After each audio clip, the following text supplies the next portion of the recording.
नमस्कार मंडळी, कसे आहात तुम्ही? बरे आहात ना? आज बीट गाजराचा ज्यूस बनवते. हे बीट सोलून घेतलंय आणि स्वच्छ धुवून घेतलंय आणि हे गाजर पण स्वच्छ धुवून घेतलं. आता ज्यूस म्हणजे सरबतासारखं पेण्यासाठी, बाकी काय नाही त्याच्यात टाकणार. फक्त ह्या दोघांना बारीक चिरणार आणि त्याचा रस काढणार. हां, एक मिनिट. हे बघा मंडळी, असं हे केलंय. बारीक गाजर पण बारीक केलं आणि बीट पण बारीक केलं. आता हे मिक्सरला लावणार.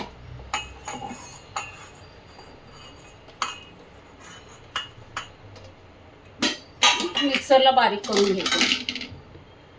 बघा, हे असं ज्यूस काढून घेतला, बारीक करून घेतला आणि आता हे असं हे करणार, गाळून घेणार. ह्याच्यामध्ये गाळणीतनं गाळून घेणार. हे बघा, जेवढं सरबत हवं घट्ट तेवढं पाणी घालून घेतलं. आता हे वाटलेलं सगळं गाळून घेणार. ही बघा, अशी गाळणी घेतली, ह्याच्यातनं मग ते गाळणार. हे बघा, असा चौथा काढून घेतला म्हणजे त्याचं पूर्ण ते हे वापरायचं नाही, फक्त त्याचा रस आहे तो घेणार. हे बघा, झालं तयार. तुम्हाला याच्यामध्ये हवं असेल तर हे पण घालू शकता, लिंबू पण घालू शकता, लिंबू पिळून घालू शकता. मस्तपैकी हे बघा, एका ह्याच्यात तुम्हाला लिंबू पिळून दाखवते. हे बघा, लिंबाचं एका ह्याच्यात हा लिंबू पिळलं. हे विदाऊट ह्याचं.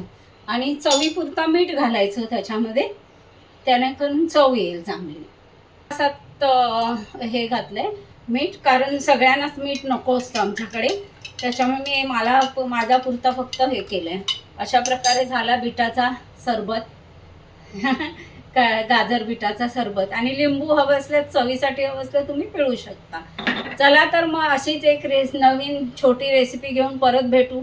तोपर्यंत नमस्कार. तुम्हाला माझा व्हिडिओ आवडत असेल तर लाईक करा, सबस्क्राईब करा, कमेंट करा आणि सबस्क्राईब तर कराच.